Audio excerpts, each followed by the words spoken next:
Et nous voilà de retour à notre magazine de télévision, madame, monsieur, encore une fois, rebonjour ou bonsoir, où que vous soyez actuellement. J'espère que ça va très bien chez vous, qu'on est de bonne humeur, qu'on a le sourire. L'artiste Soul of Zoo, ou Zoo en français, dévoilera mondialement, donc le 1er mai, son premier album, c'est déjà passé d'ailleurs. Une œuvre vibrante et rassembleuse qui célèbre la rencontre des cultures, la diversité et le langage universel de la musique, avec des collaborations prestigieuses. Bonjour, comment ça va? Ça va très bien, Henri. Merci beaucoup de m'accueillir ici. Je suis très content. C'est un plaisir. Soul of... Est-ce que j'ai bien prononcé? Est-ce qu'on dit Soul of Zoo ou Soul of Zoo? Soul of Zoo. Soul of Zoo. Pourquoi Soul of Zoo? Pour moi, c'est un nom qui représente vraiment beaucoup ma vision de la musique. Pour moi, le zoo, c'est une métaphore qui représente le monde et toute sa diversité. Oui. Ses identités, ses cultures, ses traditions. Oui. Cette mosaïque. Ses rythmes, toute cette mosaïque. Et soul, c'est l'essence, c'est l'émotion qui donne un sens un peu à tout ça. Lorsque je lis cet article ou ce communiqué, qui dit précisément, bon, que vous avez travaillé avec des artistes d'ici, africains, Jelly Tapa, entre autres, Zal Sissoko, Matteo, Walid Ben Selim, qui est du Maghreb, si je ne me trompe pas. Exactement, Maroc. Comme Ben Selim, ça sent le Maghreb. Juan Garcia Herrero, mais dis donc, vous êtes déjà bien en fait, encadré là. On sent que c'est vraiment cet élément, là, les instruments traditionnels, l'authenticité pour vous, ça veut dire quelque chose. J'ai toujours été attiré par toutes les différentes traditions, les différentes cultures et le fait de pouvoir, avec l'expertise qu'on peut avoir en studio, j'ai commencé à faire de la musique électronique par moi-même, tout seul, puis un jour j'ai compris qu'on pouvait collaborer, enregistrer des musiciens, enregistrer des chanteurs comme ça qui sont pas forcément geeks derrière un ordinateur pour produire une chanson entière, mais qui ont quelque chose qui peut apporter à la musique électronique. Et donc j'ai vraiment commencé dans cette approche-là, de vouloir ajouter des éléments qui me touchent, qui me parlent émotionnellement, dans des musiques électroniques où il y a peut-être un peu moins d'émotion, où il y a peut-être un peu moins de, je dirais, de vie. Oui. Et donc ça a commencé vraiment comme ça. Puis petit à petit, j'ai vraiment, pour l'album Connexion, avec toutes ces collaborations, j'ai vraiment voulu créer un pont pour pouvoir laisser de l'espace à toutes ces différentes identités, ces différentes énergies, de pouvoir créer quelque chose ensemble, de collaborer, de co-créer, et non pas de leur imposer de participer à une chanson qui est plus électronique. Je voulais vraiment m'ouvrir, puis qu'eux, ils s'ouvrent d'une certaine manière à moi, pour qu'on puisse faire quelque chose ensemble qui sonne un peu différent de ce qu'ils ont l'habitude de faire eux, puis que moi, qui sort aussi de ce que je fais d'habitude. Et donc pour moi, Connexion, c'est vraiment là où on est parti, là où on est allé. Il y a vraiment beaucoup de genres différents, beaucoup d'énergie, beaucoup de traditions. C'est ce que représente Connexion pour moi. Soul of Zoo. L'âme, pour moi, soul, c'est l'âme. Mais vous êtes français. Je suis français, oui. Mais vous me parlez d'âme. Pardon? Vous me parlez d'âme, soul. Vous êtes français et vous me parlez d'âme. Pour moi, quand on me parle de français, on parle de cartésien. On parle de la culture européenne qui est totalement différente, mais alors tout à fait différente, que j'aime d'ailleurs, comparativement à ma culture africaine que j'adore aussi, mais qui est totalement différente. Et là, vous, français, vous me parlez de soul. Pourquoi soul? Moi, je suis né en banlieue parisienne. J'ai vécu toute mon enfance jusqu'à mes 25 ans en banlieue parisienne. J'ai toujours été entouré par une richesse multiculturelle, une diversité. Pour vous, c'était une richesse? Et pour vous, c'était une richesse? Tout jeune, moi, ça a toujours rempli mon quotidien. J'ai toujours ressenti ces énergies, ces identités, ces traditions.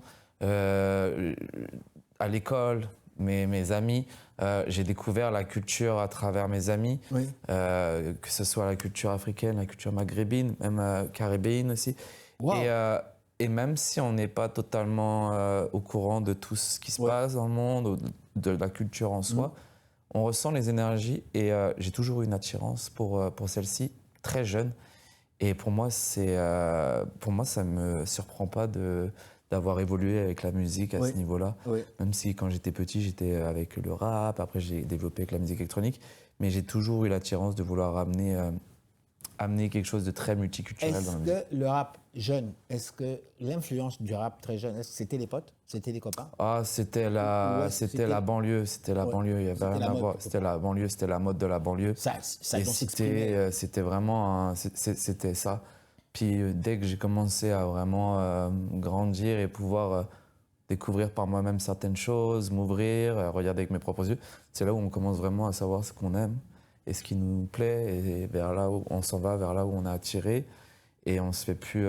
C'est vrai que c'était collectif, tout le monde écoute la même chose, on est tous là. Mais Exactement. à un moment donné, Ouais, je suis sorti de ouais. cette bulle, je suis sorti de ce cercle. Mais c'est pas Puis facile. je me suis retrouvé, un peu seul, surtout un peu seul dans mon monde. Et puis c'est vrai que je suis quelqu'un de très multidimensionnel. Je peux aller vraiment à plein d'endroits différents, Non, mais ça prend, connecter ça avec prend toute une beaucoup de- force pour sortir tout seul comme ça, parce que la vague est forte, hein, vous savez, elle est très très forte. C'est Et très elle vous fort. avale. Mais c'est pour ça qu'à partir à mes 23 ans, j'ai quitté la France pour commencer à voyager. Puis je suis commencé mon voyage en Australie. Et c'est là où ça a complètement explosé, en fait, parce qu'il y avait aussi il y avait la culture aborigène en Australie qui m'a beaucoup touché. Oui. Puis après, j'ai eu l'occasion d'aller en Indonésie. Et puis là, c'est toute une autre culture. Et donc à ce moment-là, c'est vraiment là où je me suis vraiment dit, OK, tu as ton histoire à vivre et peu importe d'où tu viens, il y a beaucoup de choses qui se passent, il y a beaucoup de choses qui te plaisent, qui t'attirent. Et c'est pour ça que j'ai laissé vraiment les énergies, les connexions et ne jamais vouloir me fermer à quoi que ce soit. Vous avez une chance, enfin vous vous êtes donné cette chance-là vous-même de voyager comme ça, de pouvoir circuler, de voir les différents paysages, de vivre les différentes cultures avec les gens de la place. C'est absolument extraordinaire. Le Québec est devenu quelque part Le votre Québec, terre, c'était la dernière destination de mon long voyage de quelques années. Ça a été la destination. Je pense que c'était vraiment la destination à laquelle ça devait se terminer. Enfin, pas se terminer, mon voyage ne se termine pas là. Mais c'était à 23 ans, j'ai quitté, j'ai dit OK, bon, on va aller explorer. Puis 6 ans plus tard, le Québec, Montréal s'offre à moi. Et là, à ce moment-là, c'est l'énergie que j'ai ressentie. C'est ici que tu vas t'installer. C'est ici que tu vas commencer à créer. C'est ici que tu te sens bien. L'énergie m'a accueilli. Les gens le savoir-vivre ici était vraiment différent de tout ce que j'ai pu vivre en France à ce moment-là. Et aujourd'hui, on a la chance avec les visas, l'immigration, on a la chance de pouvoir venir passer un petit bout de temps dans un pays et de pouvoir y travailler. Et à ce moment-là, j'ai été vraiment dans une grande partie d'intégration. Pour moi, l'intégration, c'est important quand on arrive dans un pays qui n'est pas notre pays d'origine. Oui. Il faut s'adapter, il faut comprendre comment ça fonctionne, il faut ressentir l'énergie. Et Qu'est-ce qui n'a pas été facile? je vais dire la météo, mais c'est pas totalement vrai parce que la météo nous pousse à voir l'année différemment. Oui. On a tendance à avoir une vision de vouloir profiter de l'hiver pour faire quelque chose, puis arriver l'été, on va avoir une énergie différente. Bien sûr. Et j'apprécie ça. J'ai apprécié ça avec Montréal. J'ai commencé vraiment à comprendre et à apprécier ce workflow. C'est un workflow chaque année qu'il faut mettre en place. Et finalement, c'est très bien comme ça. Si on me demande est-ce que tu resterais ici si on retirait l'hiver, ben, je sais pas. Montréal sans l'hiver, c'est pas Montréal. L'énergie des gens. Je pense que la météo à Montréal amène des gens. Puis ceux qui restent, c'est ceux qui ont vraiment compris ou qui ont vraiment ressenti quelque chose de spécial ici. C'est pour ça que j'aime cette place ici. On va aller tout de suite là avec un extrait. Ok. Qu'est-ce que vous nous proposez? Je vais vous proposer la première chanson avec Jelly Tapa et Zal Sissoko. C'est une chanson qui s'appelle Sabali. Et c'est un chant mandingue et c'est vraiment pour le lâcher prise, laisser aller, être patient et c'est ça, l'esprit tranquille. C'est vraiment un chant mandingue avec qui on a partagé avec Jelly Tapa. Et Zal Sissoko derrière avec la chora, on va juste magnifique. souligner rapido presto parce qu'on m'a fait cette remarque à chaque fois. Vous parlez de Jelly Tapa et de Zal Sissoko. Juste nous en parler, juste nous préciser un peu plus. Jelly Tapa, qui est-elle? Ici, on la connaît, mais peut-être dans le reste du monde, nous sommes sur YouTube aussi. Je vous laisse parler. Jelly Tapa, ça a commencé, la première rencontre, c'était avec Zal Sissoko. Zal Sissoko que j'ai rencontré lors d'un concert. Cora Flamenca qu'il faisait en collaboration avec Caroline Planté. C'était vraiment un concert fusion parce qu'il y avait le chant mandingue, il jouait la Cora, puis Caroline Planté qui jouait la guitare flamenco. C'était vraiment quelque chose de fusion et ça m'avait vraiment, vraiment beaucoup touché. À la fin du concert, j'ai pu échanger avec Zal, puis on a commencé à se dire pourquoi pas faire une collaboration. Et Jelly Tapa, c'était lors de ma curiosité à travers Nuit d'Afrique. Oui. Je suis clairement tombé amoureux de sa musique, de son énergie. Il a une voix. Hein. Elle a une voix, mais c'est pas juste la voix, c'est sa voix se transforme dans tellement de directions par rapport à l'énergie. Je me suis demandé d'où ça vient, ça, de son ventre ou quoi. C'est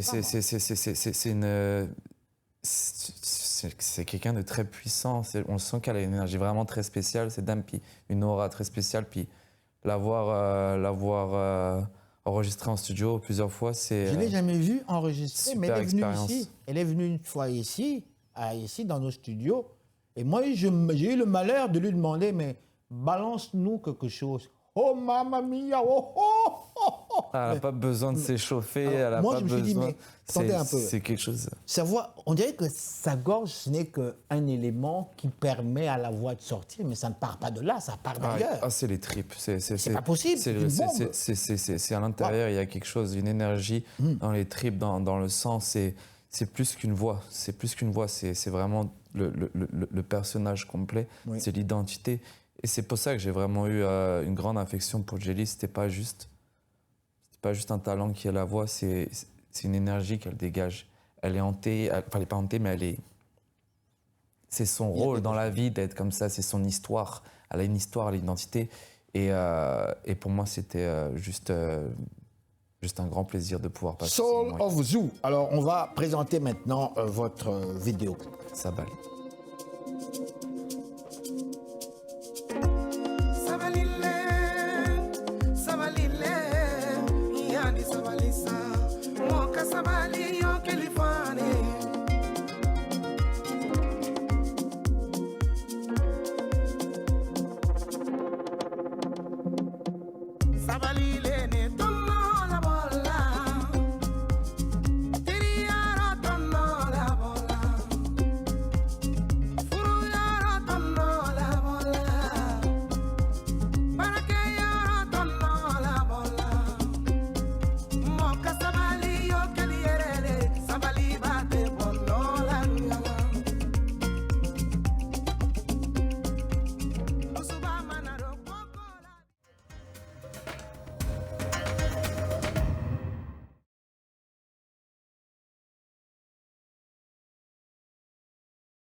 Et voilà, madame, monsieur, nous sommes de retour à notre magazine de télévision. Je vous rappelle, c'est l'émission Ça va causer Afro-Monde. Et nous recevons aujourd'hui à cette émission l'artiste Soul of Zoo, qui nous parle justement de son dernier bébé et de sa carrière ici même à Montréal. Je le souligne, vous êtes français. Oui. Vous êtes montréalais aussi. Depuis quoi? Depuis de très nombreuses années déjà. 10 ans. 10 ans déjà. 10 ans. Oh là là. Mais dites-moi, lorsque vous voyez l'afflux de quelques Français ici, ça va quand même vous faire chaud au cœur, ça vous fait quand même plaisir, enfin. C'est pas quelque chose... je suis pas attiré par ça. C'est pas quelque chose qui va m'attirer ou qui va me faire plaisir. Ça me réconforte pas non plus. Non. Pour moi, c'est pas le fait d'avoir les mêmes origines qui va me faire connecter avec ces personnes-là. Bien sûr. Je connecte avec tout le monde d'une manière émotionnelle, d'une manière énergétique, peu importe la tradition, peu importe la culture, peu importe d'où on vient. Et en mon arrivée au Québec, en période d'intégration, c'était pas quelque chose que je voulais éviter, mais les Français, en ayant eu l'expérience du voyage en Australie et d'autres pays, on a quand même tendance à vouloir tout le temps se regrouper, tout le temps être ensemble, tout le temps se regrouper. Mais est-ce que, dites-moi, là je vous interromps, est-ce que c'est pas normal? Est-ce que c'est pas humain? Je vous dis une chose, je vais vous laisser continuer. Je regarde les Québécois. Québécois, on est au Québec ici, là. Bien sûr. En Floride, il y avait un Québec quelque part, hein, où les Québécois se regroupaient, ils jouaient au golf entre eux, ils sacraient entre eux, ils dansaient. Ils avaient ce qu'on appelle ici du fun. Ils avaient un certain plaisir. Vous les voyez ailleurs, dans d'autres pays, ils font la même chose. Je regarde, nous, les Africains, qu'on soit en France, qu'on soit en Belgique, qu'on soit en Suisse, vous savez que là, c'est les Africains. On a tendance, est-ce que c'est pas humain ça? Tout dépend de votre raison. Oui. Vous, c'est pas ça. Si par exemple, demain, je supporte une équipe française de football, je vais aller dans un bar et puis on va se retrouver en tant que supporter de cette équipe. Oui. Et ben, on va être justement parisiens, tous parisiens, et c'est très correct, j'adore ça. Mais quand vous avez une raison d'intégration dans un pays, c'est pas en restant avec des Français que vous allez réussir à vous intégrer aux C'est vrai. valeurs du pays. C'est vrai, je suis d'accord. En Australie, la raison pour laquelle on voyage d'aller en Australie, c'était d'apprendre l'anglais, Oui. puis de découvrir aussi un nouveau pays. Et ils étaient entre C'était eux. pas en restant avec beaucoup de Français dans un camping que mon anglais allait évoluer. Ouais. Donc je pense que c'est la raison. Je ne refuse pas je ne veux pas refuser d'être avec mes amis français. Oui, oui. C'est juste qu'il y a différentes raisons. Et donc, quand j'arrive au Québec, ma raison numéro 1, c'est de m'intégrer. Et donc, ce n'est pas d'aller m'installer avec mes amis français et de rester entre Français. Vous avez une force absolument incroyable, Et hein, parce que ça prend quand même C'est une force interne pour le faire. Ce que vous dites là, moi je l'ai vécu, mais pas parce que je suis fort. Non, on m'a mis dedans. On m'a mis dans une famille québécoise très jeune, à l'âge de 17 ans, où j'étais pensionnaire. Je dormais, je vivais, je mangeais avec eux. C'est ce que mes parents voulaient. C'est tout à fait. Mais vous faites de vous-même. Vous arrivez ici, vous voulez vous intégrer, vivre, connaître, comprendre le Québécois. C'est absolument extraordinaire. Je suis sûr que le Québécois qui vous écoute dirait, mais dis donc, lui, c'est pas un maudit français, lui. Hein. Lui, c'est un Québécois, lui. Je pense que j'ai toujours été quelqu'un de solitaire et d'introverti. J'ai jamais voulu rentrer dans un moule ou rentrer dans des groupes. Oui. J'ai toujours été par moi-même. Donc, je pense que ça, c'est déjà une numéro 1. C'est aussi pour ça que je m'intègre de cette manière-là. Et j'aime sortir de ma zone de confort. Ça prend une force, mon ami. C'est pas facile. Ouais. Oh là là, Regardez, bravo. aujourd'hui, je suis là. C'est une zone totalement confortable pour moi, mais ça me fait tellement plaisir d'être là. Et pour moi, sortir de sa zone de confort, à la fin de la journée, on se sent rempli. On sent qu'on a accompli quelque chose. Forcément. Et quand on commence à comprendre ce reward, cette récompense à la fin de la journée, on n'a qu'une envie, c'est de renouveler ces expériences inconfortables. Parce qu'à la fin de la journée, c'est ce qui nous remplit et ce qui nous rend accomplis. Donc, quand on commence à s'habituer à la récompense, on n'a plus peur de faire le travail ou de sortir de notre zone de confort. Et je pense que c'est important de nourrir ça. Mais franchement, je suis très, très impressionné, cher ami, par votre forme, comment dirais-je, par votre mode de pensée. Par ailleurs, j'ai une question ici qui me taraude quelque part. Je suis, comme beaucoup des gens, l'actualité en France. J'aime beaucoup les Français. Depuis que je suis petit garçon, j'ai étudié avec eux. Mes premières blondes étaient françaises. Donc pour moi, c'est comme mes frères et sœurs. J'aime bien les ont taquinés parce qu'ils m'ont tellement taquiné depuis que je suis petit garçon. Dites-moi, l'effet Jordan Bardella en France actuellement, je suis sûr que vous suivez comme moi. Pas du tout. Je vais vous le dire. De loin, très très loin. C'est pas du tout quelque chose que je suis. La montée de l'extrême droite actuellement en France. Je vais vous dire la Donc, vérité. au sein des prochaines élections, ça vous dit quelque chose? Non. Je vais vous dire la vérité, je ne suis aucunement la politique, je ne regarde pas la télévision, mais pour revenir à la montée du Front National, tout petit, depuis que je suis en France, le Front National n'a cessé d'augmenter. Ça a toujours été comme ça, puis on a toujours vu, au tout début c'était Jean-Marie Le Pen, puis après c'est Marine qui est arrivée. Ça a toujours été comme ça, et malheureusement, c'est triste. Mais dites-moi, est-ce que c'est pas justifié? Parce que pour moi, c'est facile de d'attribuer des titres ou en fait des noms, des qualificatifs. C'est triste. Pourquoi c'est triste? Moi, je veux comprendre. Est-ce qu'on parle ici d'un effet qui fait que la population réagit par rapport à un nombre trop élevé d'immigrants, par rapport au type de comportement? Parce que l'immigrant, quand il arrive, il apporte sa valise, il apporte ses odeurs, il apporte sa personnalité, il apporte tout avec lui.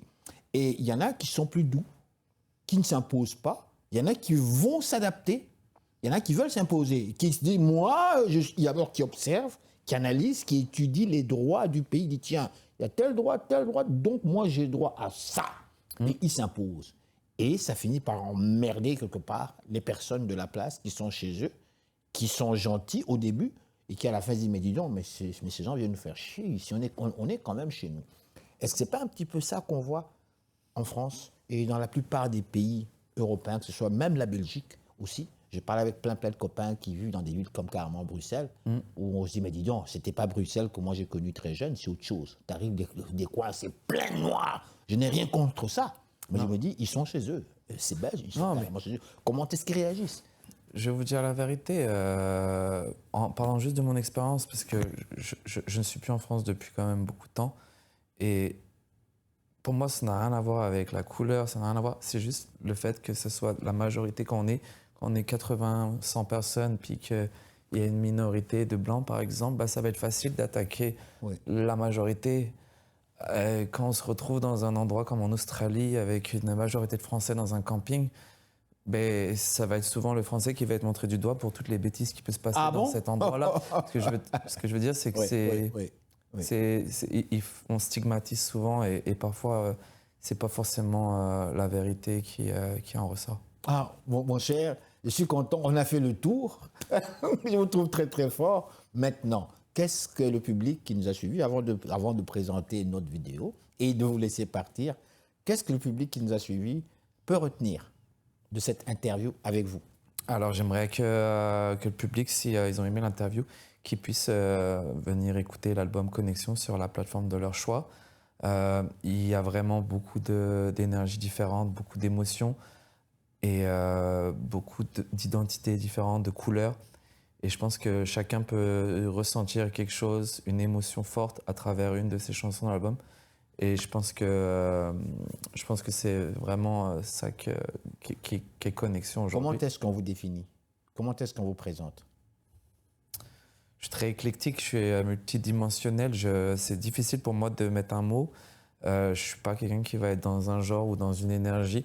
Mais j'aime ressentir les émotions, j'aime ressentir l'intention qu'il y a derrière une chanson ou derrière un message. Êtes-vous chanteur? Êtes-vous compositeur? Êtes-vous musicien? Je suis plus un producteur, compositeur de musique. Je ne suis pas chanteur, non. D'accord.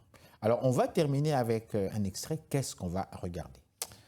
On va écouter, pour l'occasion, je dirais qu'on peut écouter une chanson, une collaboration avec Matteo qui s'appelle Balembele. Donc c'est vraiment une chanson qui sortait un peu différent de l'univers de Matteo, qui fait de la musique traditionnelle latino.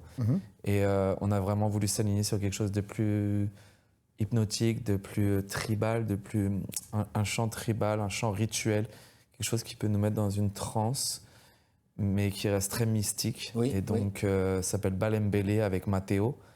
Et c'est la première chanson de l'album.